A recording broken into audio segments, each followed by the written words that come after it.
Well, hello, Film Independent members and honored guests, and welcome to the virtual edition of our year-round screening series, Film Independent Presents, and to this Q&A for the new Starz series, Confronting a Serial Killer. I'm Jenn Wilson, Senior Programmer with Film Independent. Thank you to our incredible lead sponsor, the Hollywood Foreign Press Association, and our screening partners, Vision Media. For anybody watching live today, feel free to use the question box at the bottom of the screen to submit some questions for me to ask our guests towards the end of the Q&A today. And now please welcome today's guest from Confronting a Serial Killer, director and executive producer, Joe Berlinger, author and featured subject, Jillian Lauren, and executive producer, Po Kutchins. Welcome, everybody. Hi, thanks for having us.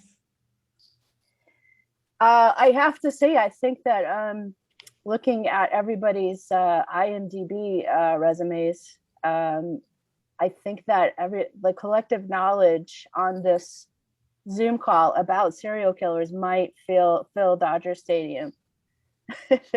If anybody is looking for anything to watch in the true crime vein, all they have to do is Google your resumes, and all of you have made an incredible contribution to the true crime genre, and I truly appreciate all your work that you've done. Joe, do you want to start and sort of talk about how you decided to make this show about the serial killer Sam Little? Yeah, thanks for having us, and thank you, Film Independent. I got my statue long ago in that tent. For Metallica, Some Kind of Monster. That's always a wonderful memory. And love Film Independent, so glad to be doing this. I mean, you touched upon a lot of interesting points in your intro, even though you were kind of joking, or maybe you weren't. But, the whole true crime thing, I have a little bit of an issue with. I don't consider myself a true crime filmmaker per se, even though people consider Paradise Lost as like one of the, I guess, foundational works of the genre. I and Po both consider ourselves like social justice filmmakers, often working in the crime space. And I think there's a difference because a lot of true crime, and this, I'm actually getting to your question about how and why. There is a lot of irresponsible true crime filmmaking. And so for me, it's very important that if you take on the subject matter and anything in the crime realm, you don't want to just wallow in the misery of others for the sake of just telling a story. For viewers, it's just another story on television. For the person who this happened to and their family members, it's real life and it's the worst moment of their existence. So when you take on sensational material like serial killer stuff, there has to be a larger social justice reason to do the show. And my work has become increasingly polarized, and work in this category has become increasingly polarized. Like, there is kind of this knee-jerk reaction. All true crime is bad, and we're exploiting victims, and we're doing terrible things by making these shows. And I think that's like all pendulums. The pendulum has gone too far that way. So the question I ask myself at the start of any true crime project is, what good can come out of telling the story? What light can we shine on something? And if there isn't a good reason to tell the story, then it's really not worth it. But for me, aesthetically, there was an incredible opportunity to follow Jillian, because I think the work she was doing was incredible, and took a lot of courage.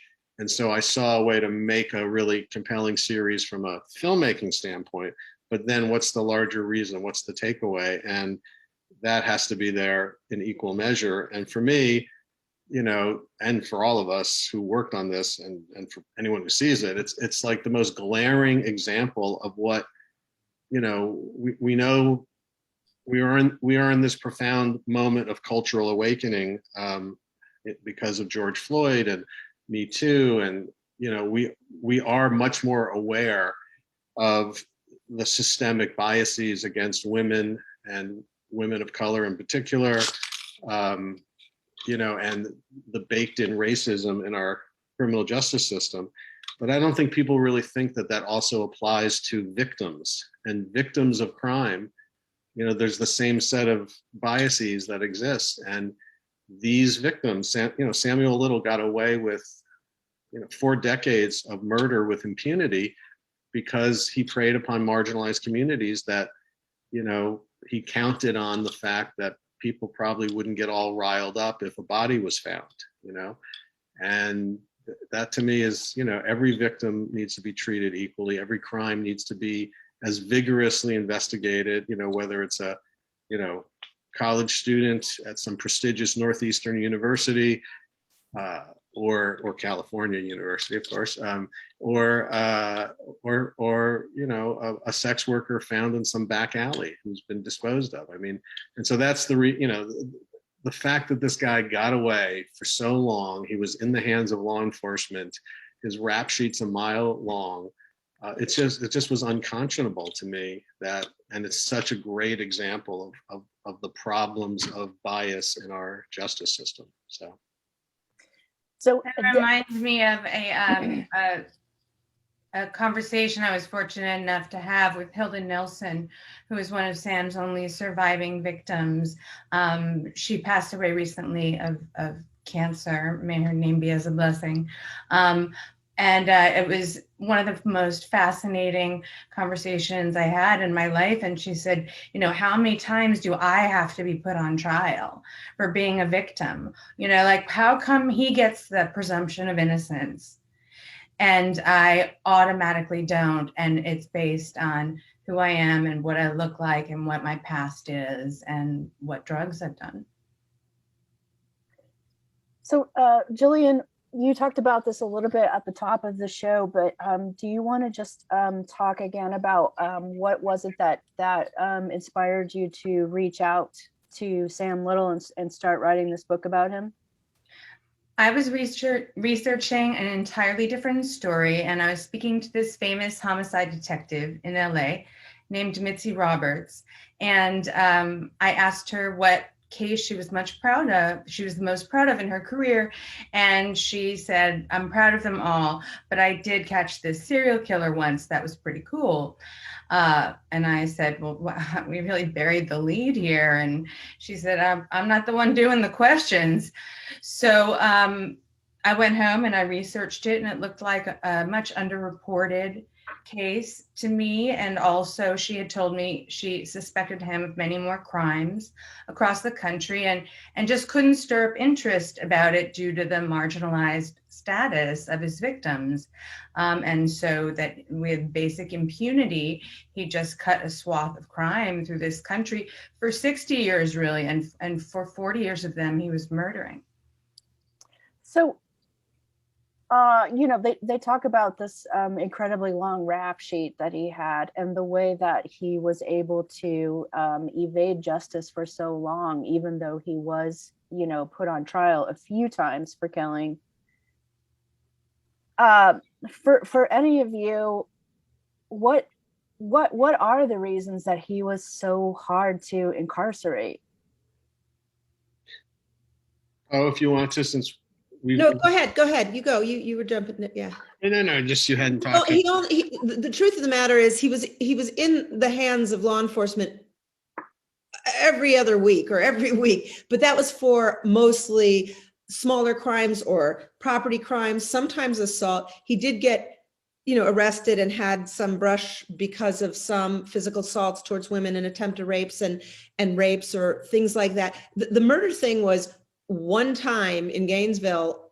Only once was he put on trial for murder until Mitzi got him and put him on trial for the 3 DNA hits that she was able to connect to him in LA in 2012. So he was. And the Gainesville murders, the witnesses weren't believed. Well, yeah, I mean, the witness, this is one woman who was murdered, who was a marginalized person as well, mentally handicapped, had a lot of trouble with alcohol.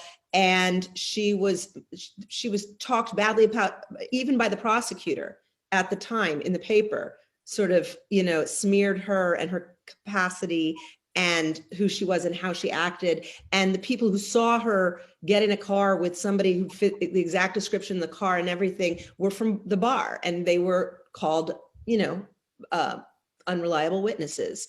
And in Pascagoula, he wasn't actually even put on trial for murder. It was they didn't have enough to. It wouldn't indict. The grand jury wouldn't indict. They ended up not even charging him, according to Brooks, with murder because they didn't have enough, the DA said. So then they just tried to put the Hilda and Layla's attempted murder, and then the grand jury wouldn't indict because they didn't consider them reliable witnesses to say, this man tried to kill me. I woke up in the hospital. Yeah. I had bruises and choke marks. Not enough to indict. Again, in San Diego, not enough to indict. When he was caught in the act and somebody else reported it with such detail, they were able to get him the second time and stop him from killing the second woman. So, but those are the only times that the cops, jumped on it and found somebody. In fact, there were many other cases that could have been. I mean, he did slip through in and out of town. He was itinerant. He had a very, marginalized, he lived in marginalized communities, so he knew them and knew how to get in and out of them. So, he wasn't actually brought to even arrested or brought to trial for all of these copious cases. Those were the only ones. Other than that, a woman ended up escaping and banging on a door naked with sutures on, and they called it, what was it, Jillian? They said it was ravishment. Really, Ravishment. Ravishment. Ravishment. Attempted ravishment. I walk into the romance section of a bookstore. What is ravishment? Yes, so it has a lot to do with the laws. And he did 3 months for that. Yeah, and in another case that we profiled, a woman was clearly, Daisy McGuire, beaten in her face, and the law enforcement said that, she died of natural causes. So it was a combination of indifference, of, in a few cases, the jury not believing eyewitnesses because they were sex workers, and just general disinterest in bringing this guy to justice. There just wasn't a vigor in these kinds of investigations, and a lot of that has to do with the way that women are treated under the law and have been. It's right about the first question that you gave, Joe, which is, in this case, it's looking at something that's so egregious. How could it happen? We all think, and then the reason to do it now isn't just to uncover how in the world this could have happened, but it clearly can happen again. It clearly is happening again. So we must look at it in detail and shine light on it if we have any desire to stop it from continuing this way. Yes, I wanted to, with the proliferation of shows and books about serial killers these days, it has become apparent that so many of them had targeted marginalized groups of people in order to just be able to get away with it and have a lot of easy targets. Do you want to, Jillian, do you want to talk about why so many serial killers have targeted women, people of color, drug addicts, sex workers? Well, there's a term that I use both in the documentary and also in the book that I'm writing, and I'm writing throughout the process of the documentary, and it's called the less dead. I didn't make it up. It was a criminalist whose name is Stephen Egger, but it's an idea that there are more dead and less dead victims, and somehow some police officers would call in the women who were turning up in South Los Angeles in dumpsters every morning in the 80s, in the mid 80s to the mid 90s, and they would say there's no humans involved, or it's a no one. And now this, there are also many amazing cops that we've met, and detectives and prosecutors throughout this. I want to say it's important to me always not to make a blanket judgment, and to say that when that grand jury didn't indict, and when that jury in San Diego said that for these attempted murders, he pled down to kidnapping, served 3 years, got out, and killed 2 women the first night he got out. And that's us. That's a jury, and that is us. And so I think that's one of the reasons why, it's important for these true crime shows that we don't look away, and say that we're too precious. We're responsible for those trials too. So Sam, I think, confessed to 93 murders, with 50 of those, as of this date, 50 of those being verified. About 60. 60 are verified. Okay. How many of the murders did he tell you about in interviews, Jillian? He didn't confess all 93 murders to me. And after the first sort of cluster, when I went to law enforcement, it was the initial investigation. It was still a secret. I backed off it a bit and then tried to just, really engage with him. And this is what I do. I'm not a law enforcement official, and I'm not a filmmaker. I'm a storyteller, and I like to talk to people. I'm curious about human nature, and I love asking questions. So that was really my place. And so what you're saying is he hadn't even confessed any of these crimes that he was talking to you about to anybody yet? No, he had proclaimed his innocence. So, I would think that the first cluster of confessions he gave to me, I think, was 23, which is right, over a couple of days, right? You said the first day. Yeah. Oh, yeah. And then 13. Over the next couple of years, I would be able to go back and verify checkable facts on other confessions that he gave to law enforcement officials and district attorneys all over the country. So, I think of it as a cooperative effort, and a cooperative effort of us all. As Joe said, we're living in a sea change right now, and we're demanding that there be more equality in how the criminal justice system treats people. But just around the same time that Jillian started talking, there was one law enforcement officer, a Texas Ranger, Jim Holland, who befriended him in that same way of creating a relationship for a purpose. And he started confessing to Jim Holland. Some of the confessions that Jillian got were different than the ones that Jim Holland got. Some were the same. And then Jillian was also able to then dig deeper into some of the ones, because Jim Holland was just, doing sort of he liaised with people once it started breaking and started looping in people to, Alabama, a town where he said he did something. He would talk to the police there and say, does this sound familiar? Do you have a cold case? And Jillian started digging in, especially to ones all over, and helped solve some, but the ones in LA that no longer were being worked on because they had stopped having a cold case task force for a period. Jillian started digging into those, and those are the ones we were lucky enough to be really close with her, actually going on the streets to do the investigation, the canvassing, and helping uncover one, which is part of the story, real breaking part of the story. So that's another one when the pandemic hit. Yeah. Right. And then it all went. Yeah. Did that feel like a lot of pressure to you, Jillian? Just sort of feeling like if you didn't get him to tell you, that we would never know about some of these crimes?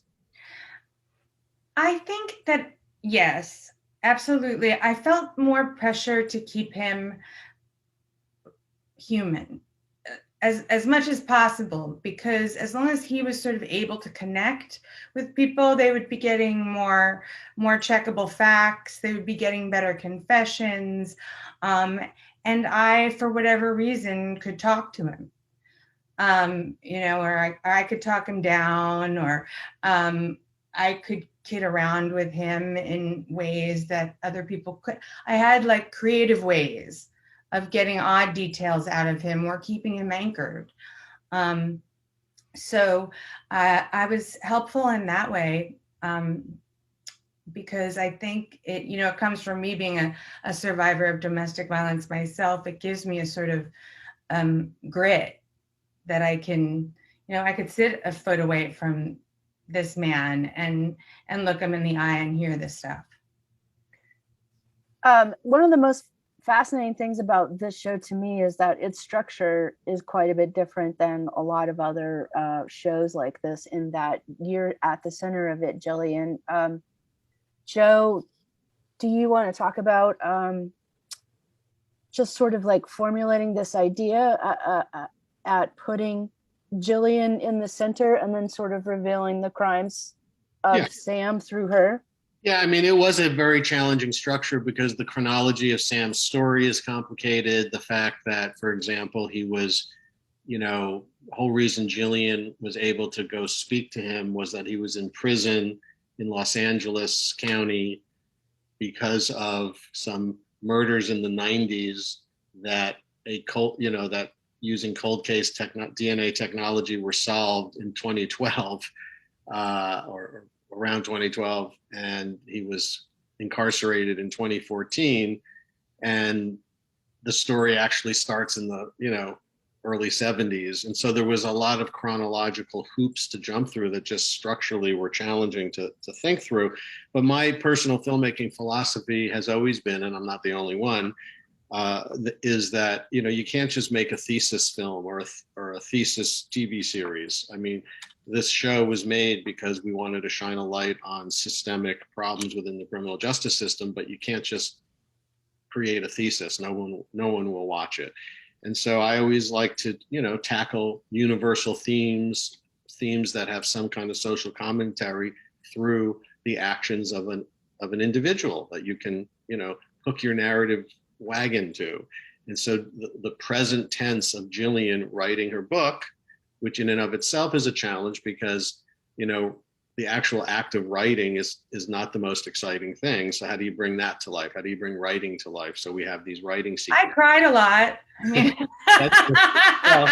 well, it's true. So, but in addition to her writing the book, she was doing an investigation, a present tense investigation. So we knew we wanted to hang everything on this present tense journey and then use that to flashback. I mean, there's basically 3 threads to this. Jillian's present tense book writing / investigation, the history of Sam Little, like how did this monster get created?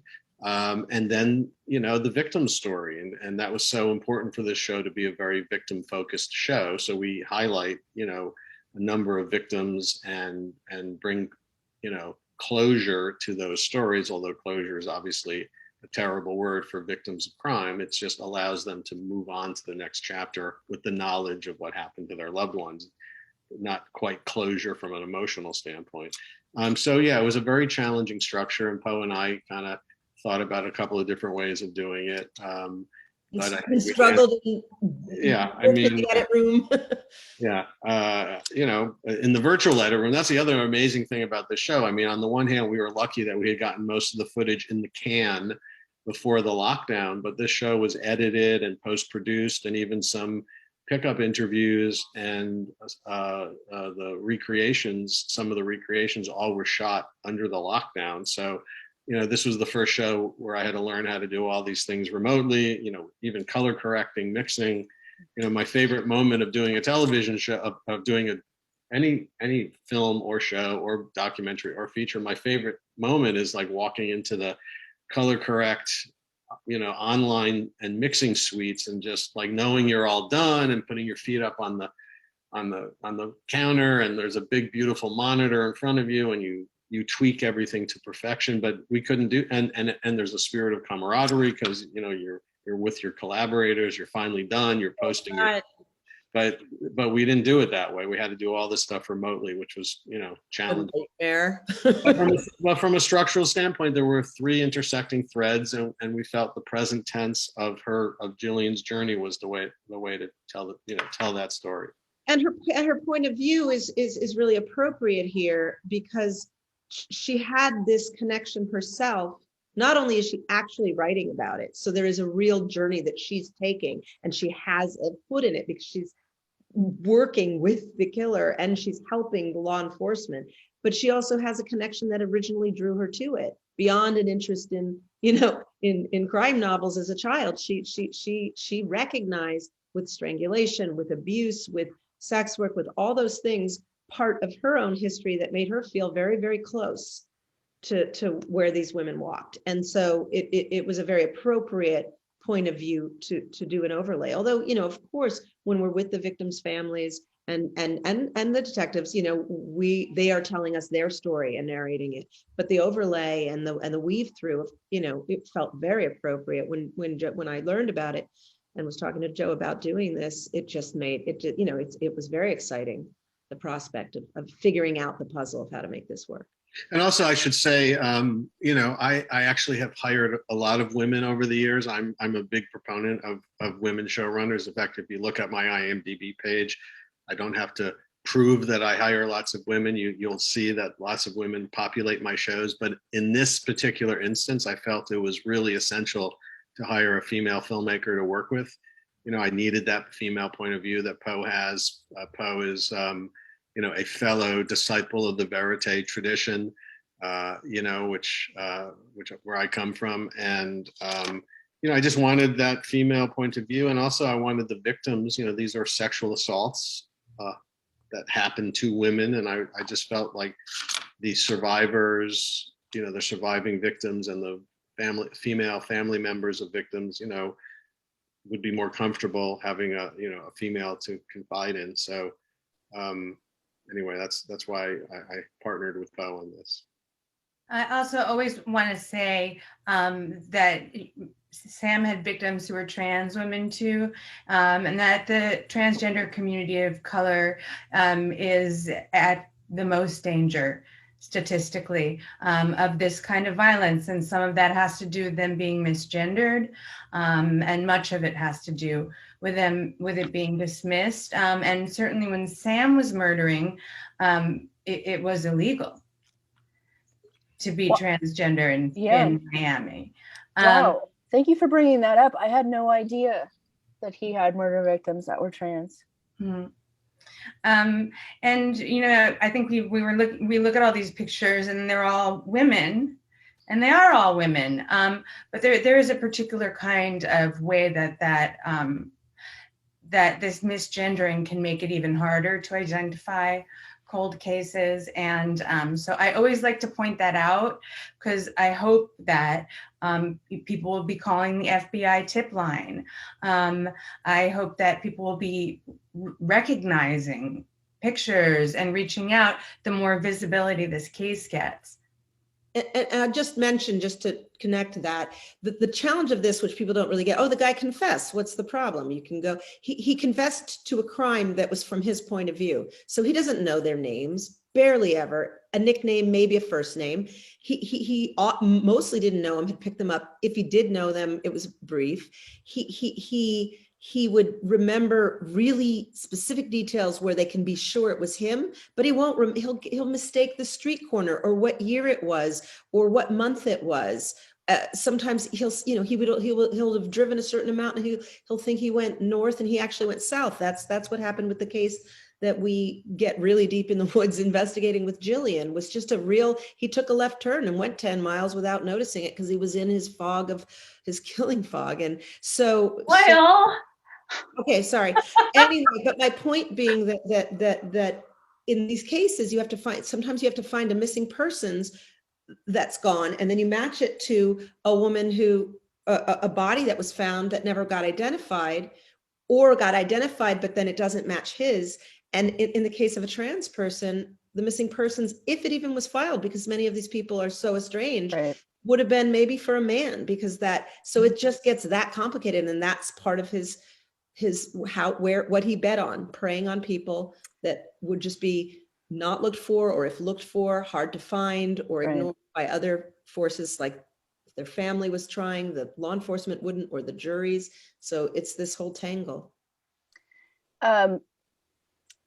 Talk about the pictures that he drew. I don't think it's talked about within the first 2 episodes of the series, but I noticed them in the background behind Jillian. He drew quite a few pictures of some victims, didn't he? Yes. So he drew for the FBI. He drew for Texas Ranger James Holland. He drew for himself. He's been drawing since he was 25 and was at the Ohio State Reformatory, which is where they shot Shawshank Redemption, which is a curiosity. If you ever are wondering what it looked like, that's what it looked like. And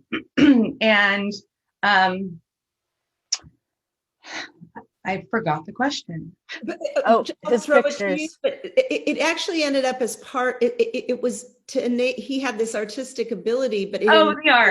Yeah, it right. enabled. So he was drawing as he confessed, particularly to Texas Ranger James Holland, and then he was also drawing and sending pictures to me.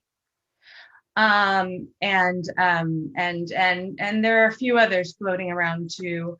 They're not all victims. I had to sort of tease it apart because he also can't write on them. So I mean, some of the earlier ones, but not once the story broke. So some were his grandmother, and some were Condoleezza Rice, and some were Tupac, and some have been identified as his victims.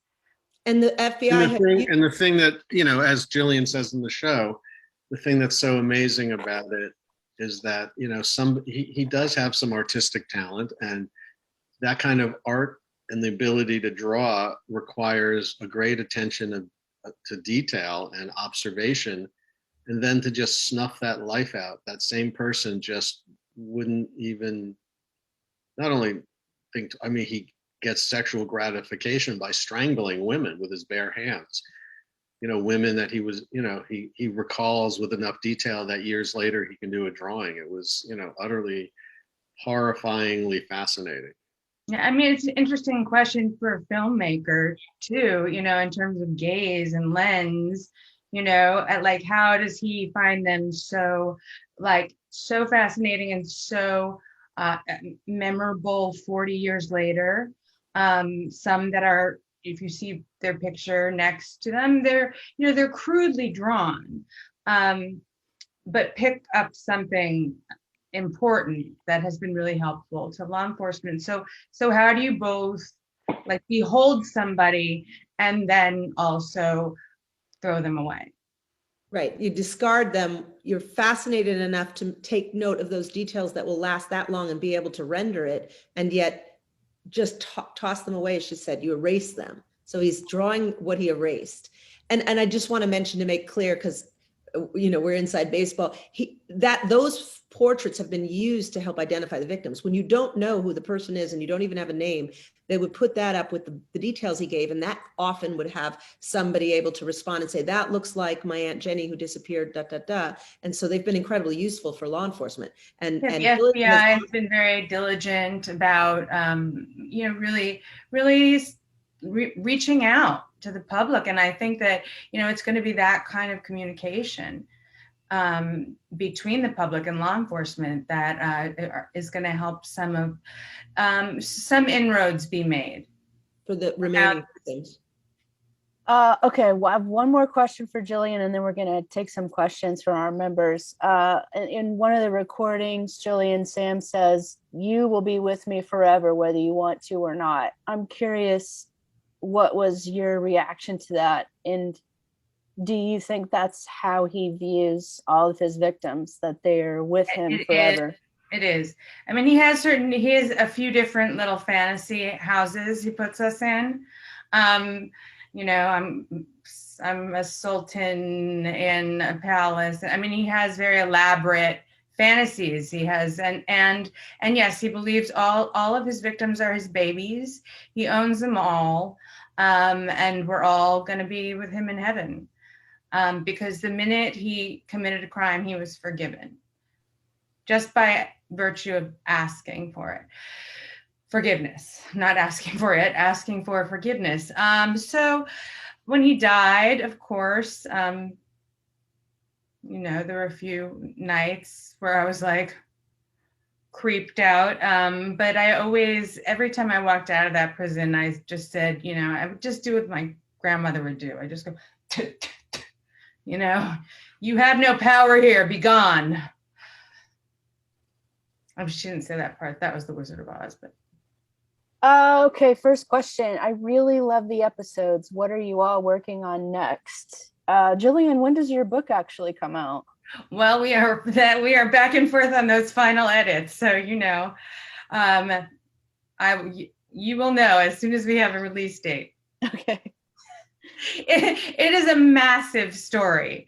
And, you know, we definitely have had to push the deadline, but I truly had no idea. I thought I was writing about somebody who killed 3 people, not 93. Right. And I was going to wind up in an international investigation. So, so it turned into a different book. So we'll see it soon. And it's called Behold the Monster. Behold the Monster. I'm, oh yeah. Sorry, go ahead. No, I was going to answer if you Oh, want. yeah. Yeah. I'm currently working on a criminal justice show for Sundance about crimes in rural areas and the kinds of the way that certain kinds of bias can take hold and affect jurisprudence and how a crime unfolds in an investigation and the legal process works, even because of the community around it and how it functions. But these are individual, it's episodic. And also developing some projects of my own in larger criminal justice areas, not so much to do with murder. And I had another show on recently called Crime Scene on Netflix, The Vanishing at the Cecil Hotel. And I guess enough people tuned into that we're doing now seasons 2 and 3 of different crime scenes, not the Cecil, but other crime scenes. And then I have another series at Netflix as well. I saw the Cecil Hotel. I didn't realize you did that show. It's at the same time. Unbelievable. Literally, I did these 2 shows simultaneously during COVID. I mean, it was like crazy. I mean, and Sam stayed there. He stayed at the Cecil. He did? Yeah. Yes. Oh, I wish I knew that during my Cecil. Oh tour. my gosh. Was he in like an active? I told your showrunner. Was he like in an active killing period when he was staying at the Cecil? Yeah. I think he was always in an active killing period until he was. Oh my gosh. About 2005. Yeah. That was the area where there was so many serial killers moving around during that period. And he was just one of them. He was just one of 7 during a couple of decades in LA. There were 7 serial killers active at the same time? At least. Yeah. Yeah. In LA. If I may say, Slayer.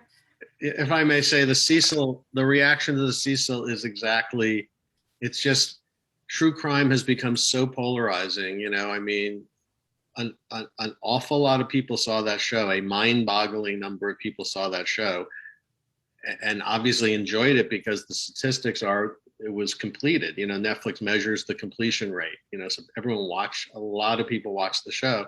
You know, when I first started in this business, and we self-distributed Brothers Keeper, and if 400 people saw the movie in a movie theater, you know, in 1992, my partner Bruce Sanofsky and I would high five each other and thought we died and went to heaven that 400 people saw our show.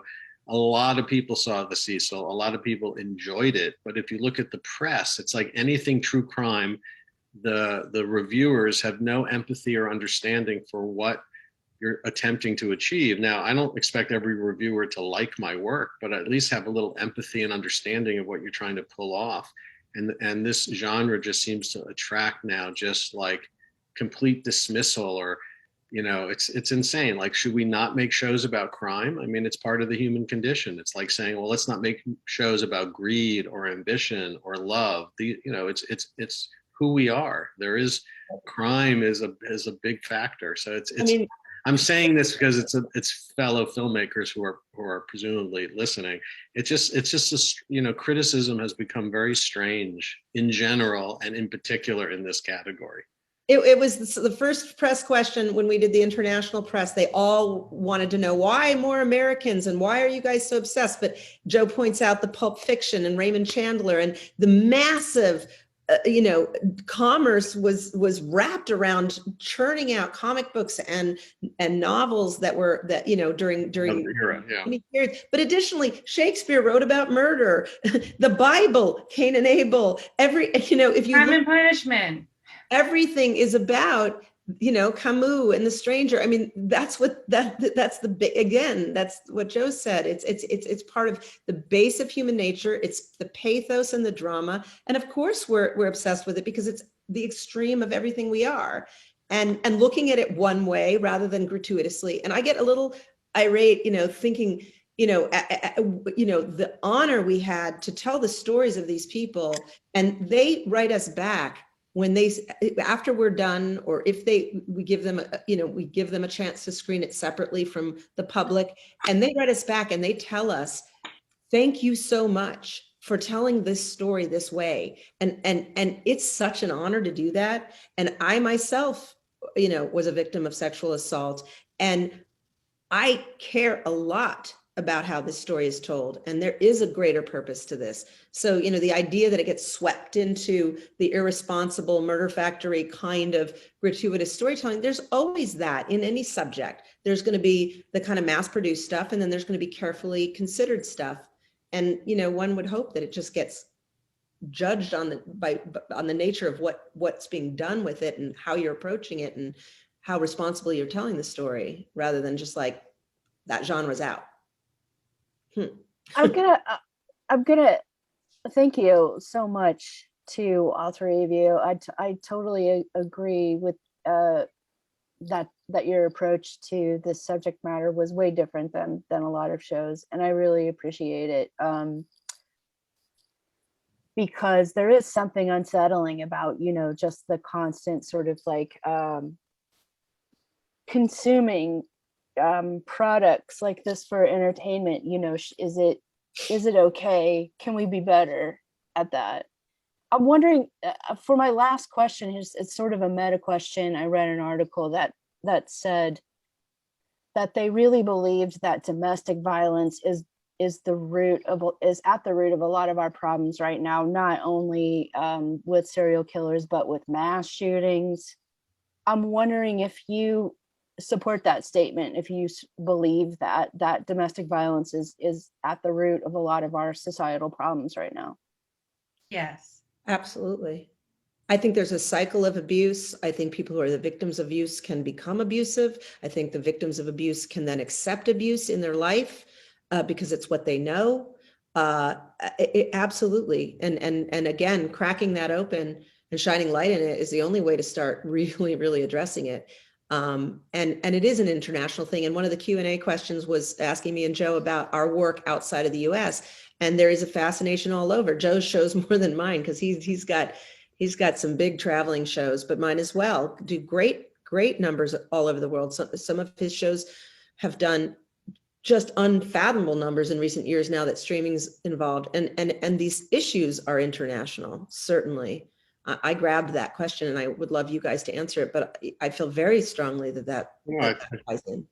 I agree 100%. And obviously people being locked down for COVID, that it just exacerbated everything.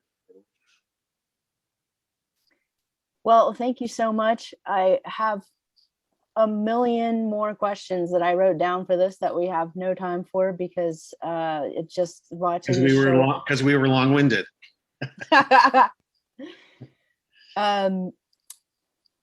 Because the show's so fascinating that it and I love that kind of work, the work that leaves you with your brain just buzzing with tons of questions after you see it. And I can't wait to see the rest of the series.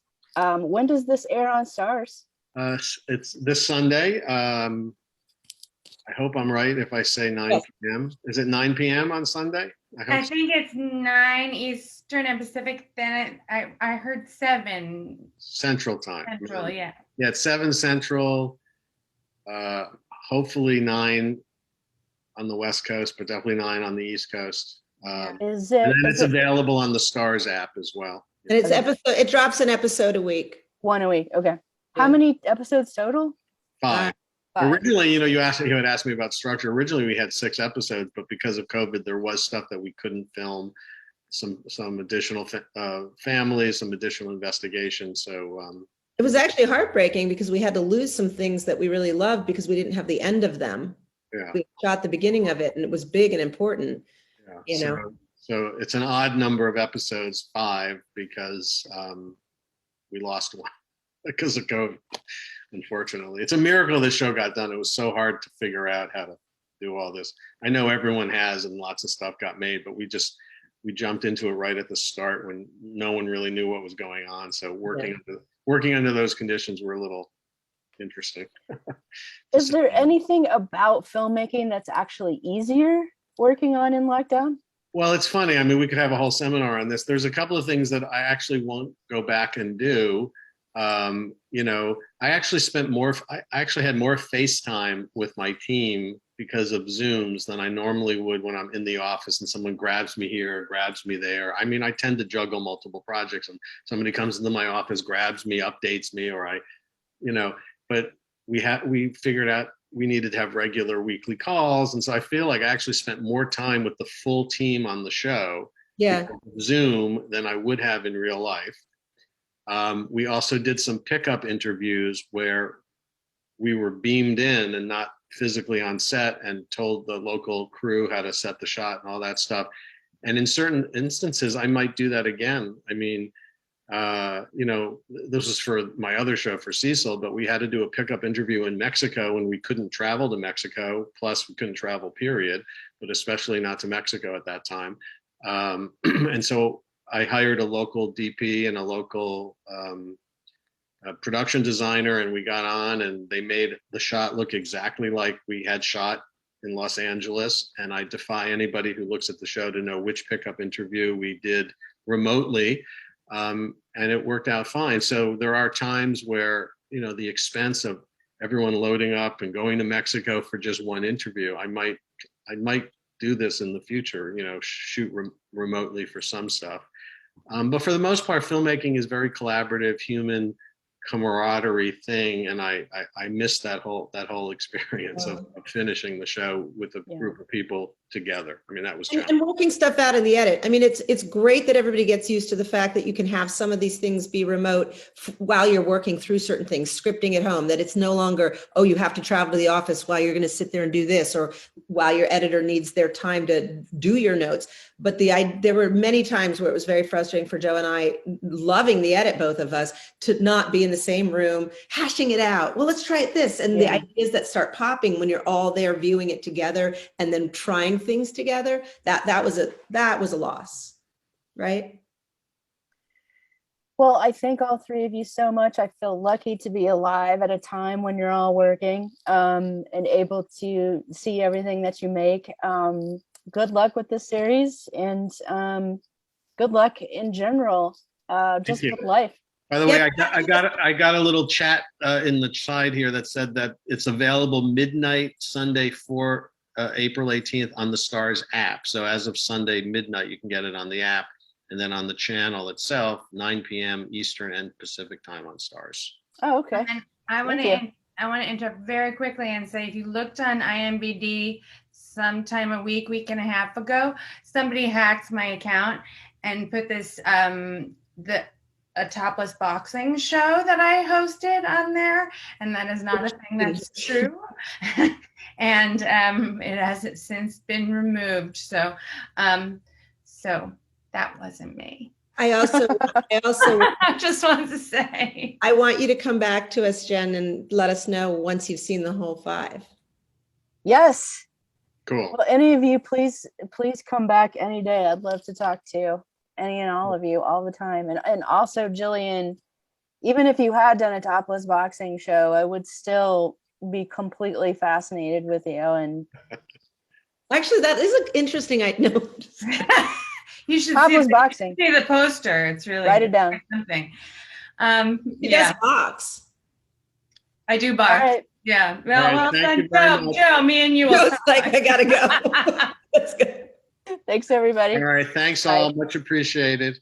Bye.